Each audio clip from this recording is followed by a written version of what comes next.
कैसे है प्यारे बच्चों। एकदम मतलब ज़बरदस्त एकदम मस्त होंगे। तो आज का जो इस क्लास में प्यारे बच्चों आप तैयारी ज़बरदस्त कर रहे होंगे, ठीक है। आज इस क्लास में हम लोग लेने में राजनीतिक शास्त्र यानी कि पॉलिटिकल साइंस का महा धमाकेदार टेस्ट होने वाला, जो कि टॉप 30 क्वेश्चन का टेस्ट होगा, ठीक है। अगर इसमें आपको अगर तैयारी का एकदम पावर है, आप तैयारी किए हैं इतना दिन से, तो इसमें आप 15 सही करके दिखाइए प्यारे बच्चों। अगर आपका 15 सही हो रहा है तो प्यारे बच्चों यानी कि आप बोर्ड एग्जाम 2026 के लिए बिल्कुल आप तैयार है। तो प्यारे बच्चों वहाँ आपका कोई नहीं अच्छा नंबर आने से रोक सकता है 450 प्लस के आसपास, ठीक है प्यारे बच्चों। अगर आप में दम है 15 सही करके दिखाइए। तो प्यारे बच्चों ये महाधमाकेदार टेस्ट जो होने वाला है पॉलिटिकल साइंस का, जो कि 2026 बोर्ड एग्जाम के लिए प्यारे बच्चों ये काफ़ी इंपॉर्टेंट साबित होगा, ठीक है। आपको एज ए सेम में दिखने को क्वेश्चन मिलेगा, ठीक है प्यारे बच्चों, जिसमें कि टॉप 30 क्वेश्चन है। अगर इसमें आपको टॉप 30 क्वेश्चन में आप अच्छे रैंक ला रहे हैं, अच्छे क्वेश्चन मतलब सही कर रहे हैं, तो समझिए आपका तैयारी ज़बरदस्त चल रहा है प्यारे बच्चों। आपको बेफिक्र होकर तैयारी यही तैयारी करके चलते रहना आगे, जो जब तक आपका एग्जाम नहीं हो रहा है। तो ये टेस्ट वहाँ धमाकेदार होने में प्यारे बच्चों। चलिए, अगर आप चैनल पर नए जुड़ते हैं तो चैनल को सब्सक्राइब करें और लाइक करें, और अभी आप अपने और दोस्तों को जरूर शेयर करें, ठीक है। चलिए तो शुरू करते हैं आज का जो महा धमाकेदार टेस्ट होने वाला है प्यारे बच्चों। और अपना जरूर पेनिट्रेशन लगावे, अपना लाइक जरूर एक थंब पे ठोपे, उसके बाद इसके बाद आगे क्लास लीजिए। तो पहला हम शुरू करते हैं प्यारे बच्चों। अगर ये इससे पहले प्यारे बच्चों हम बता देना चाहते हैं कि अगर इससे पहले आप हिस्ट्री का टेस्ट हुआ है, पॉलिटिकल साइंस का भी टेस्ट और भी हुआ है, ज्योग्राफी का भी हुआ है, होम साइंस का भी हुआ है। अगर प्यारे बच्चों आप अगर अभी तक उसको टेस्ट नहीं दिए तो जाके दीजिए प्यारे बच्चों, क्योंकि हमने वही क्वेश्चन पिक करते हैं 2026 बोर्ड एग्जाम में क्वेश्चन देखने को मिलेगा आपको। वो नहीं कि पीछे वाला पीडीएफ आके आपके सामने अभी टेस्ट पेश करना है। ये क्वेश्चन 2009 से लेकर 2025 तक में एनालिसिस किए क्वेश्चन, उसके बाद आपके सामने क्वेश्चन लेके आते हैं, ठीक है। तो प्यारे बच्चों ये टॉप 30 क्वेश्चन में धमाकेदार, अगर आप पिछले का नहीं दिए तो वो भी आपको देना चाहिए, क्योंकि कई बच्चा का कमेंट आया है प्यारे बच्चों, मस्त सर कोई 25 लाया, कोई 27 लाया, 30 में से आपका भी अगर स्कोरिंग कितना लाया आप जाके टेस्ट दिए पीछे में, इसका डिस्क्रिप्शन में आपको लिंक मिल जाएगा प्यारे बच्चों। चलिए शुरू करते हैं प्यारे बच्चों। पहला जो क्वेश्चन है प्यारे बच्चों कि संयुक्त राष्ट्र सुरक्षा परिषद के अस्थायी सदस्यों की संख्या कितनी है प्यारे बच्चों। तो आपका जवाब क्या आएगा प्यारे बच्चों, बताइए। पूछ रहा है कि संयुक्त राष्ट्र सुरक्षा परिषद के अस्थायी सदस्य के देशों की संख्या कितनी है प्यारे बच्चों। 3, 4, 5, 6। तो आपका जवाब क्या आएगा प्यारे बच्चों। हम 2 या 5 सेकंड आपको देंगे क्वेश्चन में, तो आपका जवाब कमेंट में छाप दीजिएगा, ठीक है। उसके बाद हमने आपका राइट आंसर देंगे, ठीक है प्यारे बच्चों। तो शुरू करते हैं कि संयुक्त राष्ट्र सुरक्षा परिषद के अस्थायी सदस्य देशों की संख्या कितनी है। तो अब तक में आपका जवाब कमेंट में आ गया होगा प्यारे बच्चों। तो क्या कितना है, वो 5 सदस्य। कितने सदस्य अस्थायी सदस्य है, 5। जिस बच्चा का ऑप्शन सी आया उसका सही है, अदरवाइज गलत कीजिएगा। चलिए अगला अगला है प्यारे बच्चों नाटो, यानी कि नाटो का गठन किस वर्ष हुआ है प्यारे बच्चों। काफ़ी बार बोर्ड एग्जाम में पूछा गया क्वेश्चन है, हो सकता है 2026 बोर्ड एग्जाम में भी छप जाए क्वेश्चन। 1947 ईस्वी में स्थापना हुआ है, या 1949, या 1955, या 1952। तो प्यारे बच्चों नाटो का गठन किस वर्ष हुआ है, आपका जवाब क्या आना चाहिए प्यारे बच्चों। अब तक में आपका कमेंट में आ गया होगा प्यारे बच्चों। तो नाटो का जो स्थापना हुआ है या गठन हुआ प्यारे बच्चों, वो कब हुआ है प्यारे बच्चों। आपका जवाब क्या आएगा, वो हुआ है 1949 ईस्वी में हुआ है। कब हुआ था, 1949 ईस्वी हुआ, ठीक है। ऑप्शन जो भी बच्चा बी लगा रहे उसका राइट आंसर, अदरवाइज वो गलत कीजिएगा प्यारे बच्चों। चलिए अगला अगला है प्यारे बच्चों संयुक्त राष्ट्र संगठन की स्थापना कब हुई है। तो प्यारे बच्चों 1945, 1947, या 1950, या 1952। तो प्यारे बच्चों संयुक्त राष्ट्र की सॉरी प्यारे बच्चों क्वेश्चन करिए, हाँ, कि स्थापना कब हुई है। तो आपका जवाब क्या आएगा प्यारे बच्चों, बताइए। अब तक मैं आपको कमेंट में आ गया होगा प्यारे बच्चों। अगर आप चैनल पर नए जुड़े तो जरूर चैनल को सब्सक्राइब करें, क्योंकि प्यारे बच्चों आपके लिए न्यू चैनल हो सकता है, तो ये सपोर्ट कीजिए आप लोग, ठीक है। तो प्यारे बच्चों चलिए शुरू करते हैं। संयुक्त राष्ट्र स्थापना कब हुआ था, आपका जवाब अब तक में कमेंट में आ गया, वो हुआ है 1945 ईस्वी में हुआ है, ठीक है। 1945 ईस्वी में हुआ है। चलिए अगला क्वेश्चन है प्यारे बच्चों, अगला क्वेश्चन है प्यारे बच्चों, बताइए। अगला है प्यारे बच्चों भारत की विदेश नीति का मुख्य आधार क्या है। तो प्यारे बच्चों भारत की विदेश नीति का मुख्य आधार क्या है, पूंजीवाद, समाजवाद, गुटनिरपेक्षता, या साम्यवाद। तो प्यारे बच्चों भारत की विदेश नीति का प्रमुख आधार क्या है। तो आपका जवाब क्या होगा प्यारे बच्चों। तो भारत की विदेश नीति का प्रमुख आधार जो है प्यारे बच्चों, आपका जवाब क्या आएगा, क्या है। अब तक में आपका कमेंट में आ गया, तो वह गुट निरपेक्षता है। क्या है, गुट निरपेक्षता है, ठीक है। ऑप्शन जो भी बच्चा सी लगा रहा है उसका सही है, अदरवाइज गलत कीजिएगा। अगला गुट निरपेक्षता आंदोलन के संस्थापक नेताओं में भारत में से कौन था। पूछा कि गुट निरपेक्ष आंदोलन के संस्थापक भारत के नेताओं कौन था। जवाहरलाल नेहरू था, इंदिरा गांधी था, लाल बहादुर शास्त्री जी थे, या डॉक्टर राजेंद्र प्रसाद थे। तो आपका जवाब अब तक में कमेंट में आ गया होगा प्यारे बच्चों की गुट निरपेक्ष आंदोलन का संस्थापक कौन था भारत में। तो आपका जवाब अभी तक में आ गया होगा, वह है पंडित जवाहरलाल नेहरू, जो कि भारत का प्रथम प्रधानमंत्री रहा है, ठीक है। ऑप्शन ए जो भी राइट लगा रहे हैं उसका सही है, अदरवाइज वो गलत कीजिएगा, ठीक है। भारत की पंचवर्षीय योजनाओं का मुख्य उद्देश्य था, बताइए। औद्योगिक विकास, राजनीतिक विकास, सैन्य विकास या धार्मिक सुधार। तो प्यारे बच्चों, भारत की जो पंचवर्षीय योजनाओं का जो मुख्य उद्देश्य था प्यारे बच्चों, वो क्या था? अब तक में आपका जवाब आ गया होगा प्यारे बच्चों, क्या है? तो आपका क्या आंसर हो जाएगा? राइट आंसर वो औद्योगिक विकास था। भारत की पंचवर्षीय योजनाओं का मुख्य उद्देश्य था प्यारे बच्चों, वो औद्योगिक विकास था। क्या था? औद्योगिक विकास, ठीक है। ऑप्शन ए जो भी राइट लगा रहा है उसका सही है, अदरवाइज गलत कीजिएगा। अगला प्यारे बच्चों, भारत में नियोजन आयोग की स्थापना कब हुई थी? कई बार बोर्ड एग्जाम में प्यारे बच्चों पूछा गया क्वेश्चन कि भारत में नियोजन आयोग की स्थापना कब हुई थी? 1948, 1950, 1951, 1952। तो प्यारे बच्चों, भारत में नियोजन आयोग की स्थापना कब हुई थी? आपका जवाब क्या आएगा प्यारे बच्चों? अब तक में आ गया होगा। कब हुआ था? 1950 ईस्वी में हुआ था। कब हुआ था? 1950 ईस्वी में हुआ था। ऑप्शन जो भी बी लगा रहा है उसका सही है, अदरवाइज गलत कीजिए, ठीक है, ऑनेस्टी से। अगला चलिए, अगला प्यारे बच्चों कि भारत का प्रथम उपराष्ट्रपति कौन था प्यारे बच्चों? Doctor Sarvepalli Radhakrishnan, doctor Rajendra Prasad, Pandit Nehru, B R Ambedkar. बताइए प्यारे बच्चों, भारत का प्रथम उपराष्ट्रपति कौन था? अब तक में आपका कमेंट में आंसर आ गया होगा प्यारे बच्चों, तो कौन था? आपका जवाब क्या आएगा प्यारे बच्चों? वह था भारत का प्रथम उपराष्ट्रपति डॉक्टर सर्वपल्ली राधाकृष्णन था। कौन था? डॉक्टर पल्ली सर्वपल्ली राधाकृष्णन था। ऑप्शन जो भी बच्चा ए लगा रहा है उसका सही है, अदरवाइज गलत कीजिए। अगर पूछे प्यारे बच्चों कि भारत का प्रथम राष्ट्रपति कौन था, तो डॉक्टर राजेंद्र प्रसाद था, ठीक है। अगर पूछे भारत का प्रथम प्रधानमंत्री कौन था, पंडित नेहरू था, ठीक है। अगर पूछे कि भारतीय संविधान का जनक किसे माना जाता है, तो आपको क्या माना? भीमराव अम्बेडकर को मानिएगा, ठीक है प्यारे बच्चों। चलिए, अगर पूछे ड्राफ्टिंग कमेटी, ठीक है, उसका अध्यक्ष कौन था, तो भीमराव अम्बेडकर था, ठीक है। तो अगला क्वेश्चन प्यारे बच्चों कि एक दल के प्रभुत्व, ठीक है, एक दल के प्रभुत्व का अर्थ है प्यारे बच्चों केवल एक पार्टी की स्थापना करना, ठीक है, दो पार्टी की प्रणाली या अनेक दलों का शासन या कोई नहीं, कोई दल नहीं। तो प्यारे बच्चों ये क्वेश्चन पूछा हुआ था, कंसेप्चुअल क्वेश्चन है। तो प्यारे बच्चों इसका अब तक में आंसर आपका आ गया होगा कमेंट में कि एक दल के प्रभुत्व का अर्थ क्या है। प्यारे बच्चों, एक दल का जो प्रभुत्व अर्थ होता है वह केवल एक पार्टी का शासन होता है। क्या होता है? केवल एक पार्टी का शासन। Option A is the right answer. जो भी बच्चा ए लगाया उसका सही है, अदरवाइज गलत कीजिएगा, ठीक है। अगला चलिए प्यारे बच्चों, हरित क्रांति किससे संबंधित है प्यारे बच्चों? बताइए, हरित क्रांति किससे संबंधित है प्यारे बच्चों? आपका जवाब क्या आएगा? औद्योगिक विकास से, कृषि उत्पादन से, या सामाजिक सुधार से, या शिक्षा से। प्यारे बच्चों, हरित क्रांति का जो संबंधित है प्यारे बच्चों, अब तक में आपका कमेंट में आ गया आंसर, तो क्या होगा प्यारे बच्चों? तो वह है कृषि उत्पादन से संबंधित है। ऑप्शन कई बार वीडियो में पूछा गया प्यारे बच्चों, option B is the right answer. B जिस बच्चा का है उसका सही है, अदरवाइज गलत कीजिएगा। 1971 भारत पाक युद्ध में किस कारण हुआ था प्यारे बच्चों? 1971 का जो भारत पाक युद्ध किस कारण हुआ था? बांग्लादेश की आज़ादी, कश्मीर के विवाद, जल विवाद, परमाणु परीक्षण। तो प्यारे बच्चों, 1971 का भारत पाक युद्ध जो किस कारण हुआ था, आपका जवाब क्या होगा प्यारे बच्चों? तो बताइए।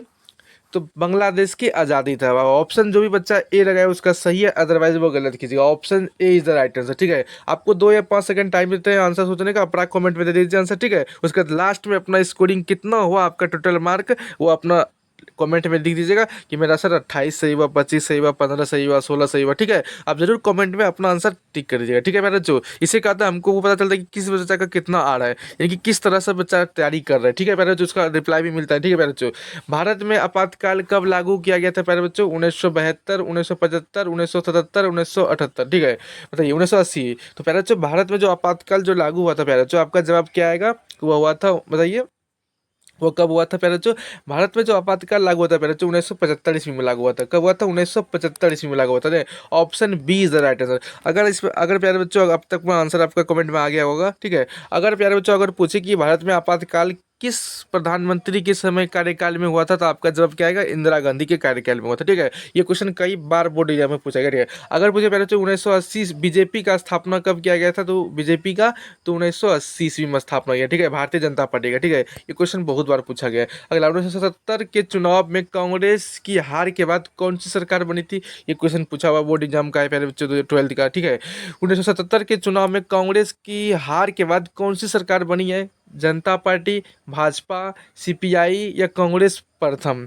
तो प्यारे बच्चों, आपका अब तक में कमेंट में आ गया होगा आंसर कि 1977 के चुनाव में कांग्रेस के हार के बाद प्यारे बच्चों वो कौन किसकी सरकार बनी थी? अब तक में आपका जवाब आ गया होगा प्यारे बच्चों, किसकी बना था? जनता पार्टी का बना था। किसका? जनता पार्टी का। Option A is the right answer होगा। अगला प्यारे बच्चों, अगला है प्यारे बच्चों कि भारत में भाजपा की स्थापना कब हुई थी प्यारे बच्चों? बताइए।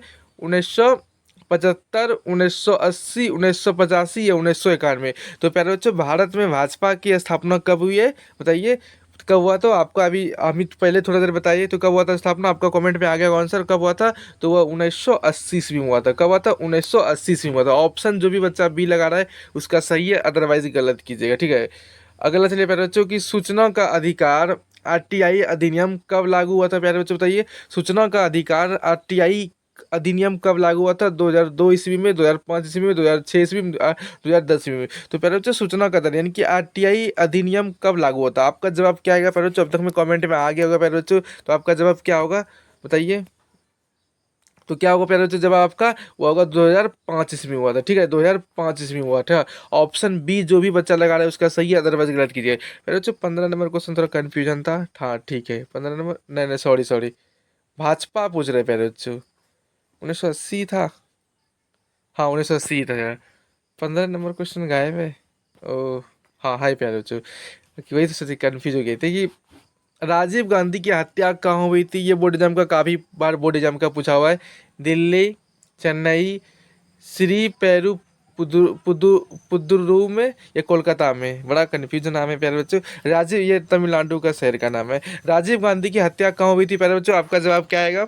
तो बताइए प्यारे बच्चों, आपका कमेंट में आ गया होगा। ये 15 नंबर क्वेश्चन छुटा हुआ था प्यारे बच्चों, इसलिए हम कन्फ्यूज में थोड़ा थे, 15 नंबर गायब कैसे हो गया। बताइए प्यारे बच्चों, राजीव गांधी की हत्या कहाँ हुई थी? तो वह श्री पेरू पुदुरु में हुआ था, ठीक है, तमिलनाडु का शहर है। ऑप्शन जो भी बच्चा सी लगाया, ये बोर्ड एग्जाम का पूछा हुआ क्वेश्चन है 2019 का, ठीक है प्यारे बच्चों। अगला चलिए, अगला है प्यारे बच्चों, कितना नंबर क्वेश्चन? 16 होगा ना, हाँ 17 होगा। भारत का सर्वोच्च न्यायालय कहाँ स्थित है प्यारे बच्चों? मुंबई में, दिल्ली में, चेन्नई में, कोलकाता में। तो प्यारे बच्चों, भारत का सर्वोच्च न्यायालय कहाँ स्थित है? आपका जवाब क्या आएगा? अब तक मैं आपको कमेंट में आ गया होगा प्यारे बच्चों कि भारत का सर्वोच्च न्यायालय यानी कि पूछ रहा है सुप्रीम कोर्ट कहाँ स्थित है, ठीक है। तो आपका जवाब आ गया होगा, ठीक है प्यारे बच्चों, आपका जवाब क्या आएगा? दिल्ली आया होगा, ठीक है। Option B is the right answer. जो भी बच्चा बी लगाया उसका सही है, अदरवाइज वो गलत कीजिएगा। अगला प्यारे बच्चों, संयुक्त राष्ट्र महासभा की बैठक हर वर्ष कब होती है? जनवरी माह में, मार्च माह में, या सितंबर माह में, या दिसंबर माह में? तो पहले जो संयुक्त राष्ट्र यानी कि यूएनओ महासभा का बैठक हर वर्ष कब किस माह में होती है? आपका अभी तक में जवाब आ गया होगा पहले बच्चों, किस माह में होती है? सितंबर माह में होती है। क्या महीना में? सितंबर माह में। ऑप्शन जो भी बच्चा सी लगाया वो सही है, अदरवाइज वो गलत कीजिएगा। वैश्वीकरण का मुख्य अर्थ क्या है पहले बच्चों बताइए? वैश्वीकरण का मुख्य अर्थ क्या है? स्थानीय सीमाओं का विस्तार, औद्योगिकरण है, या संस्कृति का पतन है, या तकनीकी पिछड़ापन है? तो प्यारे बच्चों, आपका जवाब अब तक में कमेंट में आ गया। हिस्ट्री का शायद क्वेश्चन है, ये पॉलिटिकल साइंस में भी पूछा गया, तो इसलिए हमने पिक कर लिया इसको क्वेश्चन बैंक का, ठीक है। पूछ रहा है प्यारे बच्चों कि वैश्वीकरण का मुख्य अर्थ क्या है प्यारे बच्चों? अभी आप तक चैनल पर सब्सक्राइब नहीं किया तो चैनल को सब्सक्राइब करें, ऑल बटन क्लिक, क्योंकि आपके लिए डेली इसी तरह फैक्ट ले आते हैं, ठीक है। हमने प्रयास किए कि अब जो प्यारे बच्चों जो हिस्ट्री का जो क्लास लेंगे प्यारे बच्चों आप क्लास 12 वालों के लिए, उसमें आप चैप्टर बाय चैप्टर ऑब्जेक्टिव कराएंगे, ठीक है। ऐसे चैप्टर बाय चैप्टर करा रहे हैं प्यारे बच्चों, उसमें टेस्ट के रूप में। हो सकता है कि राजनीति का हमने पहला चैप्टर लेके अगले वीडियो में, नेक्स्ट वीडियो में आपका लेकर आए। आप कमेंट में जरूर अपना हिंट दीजिएगा कि ये सही कर रहे हैं कि गलत कर रहे हैं प्यारे बच्चों, ठीक है। वैश्वीकरण का मुख्य अर्थ क्या है प्यारे बच्चों? आपका जवाब अब तक में आ गया होगा, क्या है? स्थानीय सीमाओं का विस्तार करना, ठीक है। Option A is the right answer होगा, ठीक है प्यारे बच्चों। चलिए अगला, दक्षिण एशिया में भारत का सबसे छोटा पड़ोसी देश कौन सा है? अगर प्यारे बच्चों अभी तक ने आपने हिस्ट्री का टेस्ट नहीं दिया है, हमने हिस्ट्री का test chapter by chapter test के रूप में दे रहे लगातार, ठीक है। कंटिन्यू 2 टेस्ट हो चुका है, जिसमें कई बच्चा, सारे बच्चा, शायद हमको लगता है 20-25 हज़ार बच्चा इसमें पार्टिसिपेट कर लिया वो टेस्ट में, सबका अच्छा अच्छा रैंकिंग ला रहे हैं प्यारे बच्चों। तो आप भी जाकर अभी तक टेस्ट नहीं दिए तो जाके टेस्ट दीजिए पहले, ठीक है। मैं इसका डिस्क्रिप्शन में लिंक दे दिया हूँ, आप जाके देख लीजिए, ठीक है। दक्षिण एशिया में भारत का सबसे छोटा पड़ोसी देश कौन सा है? नेपाल, भूटान, श्रीलंका, म्यांमार। तो प्यारे बच्चों, दक्षिण एशिया में तो भारत का सबसे छोटा पड़ोसी देश कौन सा है? आपका जवाब अभी तक में आ गया होगा प्यारे बच्चों, क्या कौन सा देश है? तो अब तक में आप कमेंट में दे दिए हुए आंसर, तो कौन सा देश है? वो भूटान देश है। कौन सा है? भूटान देश, ठीक है। दक्षिण एशिया का पूछ रहे हैं, पूरा दक्षिण एशिया का मैप देखिएगा प्यारे बच्चों, वो दक्षिण में सबसे आगे भूटान देश भारत का पड़ोसन है, ठीक है। ठीक है, और बगल में अगर पूछे आपका कि पश्चिम में कौन सा देश है? पाकिस्तान है, पड़ोसी देश अफगानिस्तान है, ठीक है। अगर पूछे प्यारे बच्चों कि अपना पाकिस्तान यानी कि पड़ोसन नल्ला देश पाकिस्तान की अपना राज्य की कितना राज्य से वो मिलती है सीमा, तो आपका जवाब आना चाहिए 5 राज्य से सीमा मिलती है, ठीक है। ये कई बार बोर्ड एग्जाम का क्वेश्चन पूछा हुआ था, ठीक है। अगला प्यारे बच्चों, अगला प्यारे बच्चों, सार्क की स्थापना कब हुई थी प्यारे बच्चों? 1980, 1985, 1990 या 1995? तो प्यारे बच्चों सार्क की स्थापना कब हुई थी? आपको अब तक में आपका जवाब आ गया होगा प्यारे बच्चों। क्या होगा? सार्क की जो स्थापना हुई थी प्यारे बच्चों, वह 1985 ईस्वी में हुआ था। कब हुआ था? 1985 ईस्वी में। Option B is the right answer. अगला प्यारे बच्चों, कि सार्क का मुख्यालय कहाँ है? नई दिल्ली, काठमांडू, इस्लामाबाद या कोलंबो? तो प्यारे बच्चों सार्क का मुख्यालय कहाँ स्थित है? आपका जवाब तक में आ गया होगा। सार्क का जो मुख्यालय है प्यारे बच्चों वो काठमांडू में है। कहाँ है? काठमांडू में। ऑप्शन बी जो भी बच्चा लगाया उसका सही है, अदरवाइज वो गलत कीजिएगा। भारत की पहली महिला राष्ट्रपति कौन थी? आपके बोर्ड एग्जाम में पूछा हुआ क्वेश्चन था 2018 का कि भारत की पहली महिला प्रधानमंत्री कौन था? तो वह थी इंदिरा गांधी। लेकिन इसमें पूछा हुआ हम क्वेश्चन पिक कर लेंगे, हो सकता है 2026 बोर्ड एग्जाम में, कि भारत की पहली महिला राष्ट्रपति कौन थी? आपको याद रहना चाहिए प्यारे बच्चों। कौन है? अभी तक मैं आपको कमेंट में आ गया होगा, वह कौन है? प्रतिभा पाटिल है, ठीक है। Option A is the right answer होगा, ठीक है। पहला प्रधानमंत्री है, प्रथम महिला प्रधानमंत्री इंदिरा गांधी, ठीक है। सुषमा स्वराज जो कि प्रथम मुख्यमंत्री है, ठीक है। भारत का प्रथम महिला मुख्यमंत्री सुषमा स्वराज है, सॉरी सरोजिनी नायडू है शायद, हाँ सरोजिनी नायडू है, ठीक है प्यारे बच्चों, गलती हो गया। चलिए अगला, अगला है प्यारे बच्चों, पंचशील सिद्धांत भारत के किस देश के बीच समझौते संबंधित है? कई बार बोर्ड एग्जाम का फेवरेट क्वेश्चन है प्यारे बच्चों, अब तक में आपका आंसर आ गया होगा। पंचशील सिद्धांत भारत के और किस देश के बीच समझौते हैं? पाकिस्तान, चीन, नेपाल या बांग्लादेश? तो प्यारे बच्चों पंचशील सिद्धांत भारत और किस देश के बीच समझौते पर संबंधित है? अब तक में आपको आ गया होगा कमेंट में आंसर। तो प्यारे बच्चों किस देश के लिए? वो चीन देश के लिए संबंधित है, ठीक है। चीन देश, option B is the right answer. अगला क्वेश्चन प्यारे बच्चों, कि भारत की संविधान सभा में पहली बैठक कब हुई थी? आपका जवाब आ गया होगा 1946, 1947, 1948 या 1949? तो प्यारे बच्चों भारत की संविधान सभा की पहली बैठक जो अब तक में आपका कमेंट में आ गया होगा प्यारे बच्चों, वो क्या है? 1946 ईस्वी में हुआ था, ठीक है। Option A is the right answer. अगला प्यारे बच्चों, अगला है प्यारे बच्चों, भारतीय संविधान कब लागू हुआ? 15 अगस्त 1947 को, 26 जनवरी 1950 को, 2 अक्टूबर 1948 को, 17 नवंबर 1951 को? तो प्यारे बच्चों भारतीय संविधान जो लागू हुआ था प्यारे बच्चों, अब तक में आपका कमेंट में आ गया होगा प्यारे बच्चों, वो क्या है? वह है 26 जनवरी 1950 को लागू हो गया था, ठीक है। ऑप्शन जो भी बच्चा बी लगाया उसका सही है, अदरवाइज भारत में राज्यसभा के सदस्यों का कार्यकाल कितना होता है प्यारे बच्चों? भारत में राज्यसभा का कार्यकाल, ये कई बार बोर्ड एग्जाम में फेवरेट क्वेश्चन प्यारे बच्चों, कई बच्चा गलत ही मार के आता है, ठीक है। तो आपको कमेंट में बताना है कि इसका कब राज्यसभा का सदस्यों का कार्यकाल कितना है? 4 वर्ष, 5 वर्ष, 6 वर्ष या 7 वर्ष? कई बच्चा ऑप्शन बी लगा देगा, ठीक है, 5 वर्ष, लेकिन आपका ये गलत है प्यारे बच्चों, ठीक है। आप कमेंट में डालिएगा कितना इसका कार्यकाल होता है, ठीक है प्यारे बच्चों। ये आपको हिंट हम थोड़ा दे दिए। चलिए अगला, लोकसभा के सदस्य कितने वर्षों के लिए चुने जाते हैं प्यारे बच्चों? 4 वर्ष के लिए, 5 वर्ष के लिए, 6 वर्ष के लिए, 7 वर्ष के लिए? तो अब तक में आपका जवाब आ गया प्यारे बच्चों, लोकसभा के सदस्य कितने वर्षों के लिए चुने जाते हैं? वो 5 वर्ष के लिए चुने जाते हैं, ठीक है। Option B is the right answer, ठीक है। बी जो भी बच्चा का लगाया है वो सही है, अदरवाइज गलत कीजिएगा। अगला प्यारे बच्चों, भारत के राष्ट्रपति चुनाव कितने वर्षों के लिए होता है? भारत में राष्ट्रपति चुनाव कितने? 4 वर्ष के लिए, 5 वर्ष के लिए, 6 वर्ष के लिए, आजीवन के लिए? तो पहले बच्चों भारत में राष्ट्रपति चुनाव के लिए कितने वर्ष के लिए होता है? अब तक में आपका कमेंट में आ गया आंसर, वो 5 वर्षों के लिए। अगर प्यारे बच्चे पूछे कि भारत का राष्ट्रपति बनने के लिए न्यूनतम आयु कितना चाहिए, तो अब तक में आपका जवाब आना चाहिए कमेंट में, वो 35 वर्ष चाहिए। कितना? 35 वर्ष। और वो भारत का नागरिक होना चाहिए, ठीक है, और दिवालिया ना होना चाहिए, ठीक है मेरे बच्चों। और 35 वर्ष। आप पूछिए प्रधानमंत्री न्यूनतम बनने के लिए भारत में कितना चाहिए? वो 25 वर्ष चाहिए। ये सब क्वेश्चन पूछता है मेरे बच्चों, ठीक है। अब मुख्यमंत्री बनने के लिए वो 30 वर्ष होता है। कितना? 30 वर्ष होता है, ठीक है। और आपको इसमें क्वेश्चन क्या होगा और पूछ सकता है मेरे बच्चों? हाँ, ये 3 क्वेश्चन काफी नोट है। राष्ट्रपति बनने के लिए न्यूनतम आयु 35 वर्ष, प्रधानमंत्री बनने के लिए 25 वर्ष, और क्या बोलते हैं, हाँ, मुख्यमंत्री बनने के लिए 30 वर्ष होता है। ये कई बार बोर्ड एग्जाम में पूछा हुआ क्वेश्चन है प्यारे बच्चों, ठीक है, इसको याद रखिएगा। वर्तमान में भारत की विदेशी नीति का मुख्य लक्ष्य क्या है? आर्थिक सहयोग, धार्मिक एकता, सैन्य विस्तार या पश्चिमी चंपारण, पश्चिमीकरण है प्यारे बच्चों, चंपारण बोल दिए। तो वर्तमान में भारत की विदेश नीति का मुख्य लक्ष्य क्या है? आपको अब तक में जवाब आ गया। जो वर्तमान में जो भारत का विदेश नीति का मुख्य लक्ष्य है प्यारे बच्चों, वह है आर्थिक सहयोग है, ठीक है। इस प्रकार हमने 30 क्वेश्चन कराए राजनीतिक शास्त्र का। आप कमेंट में बताइए कि पहले जो आपका कितना मार्क है 30 में से। आप जरूर कमेंट में आंसर छापिए, और अभी तक चैनल को सब्सक्राइब नहीं किया तो लाइक कीजिए और सब्सक्राइब कीजिए चैनल को, ठीक है। इसी तरह डेली फैक्ट आपके लिए मिलते रहेगा। तो आपने अगर टेस्ट नहीं दिया, को टेस्ट भी दीजिएगा पहले बच्चों। मिलते हैं अगले क्लास के लिए। थैंक यू, तब तक के लिए बाय बाय।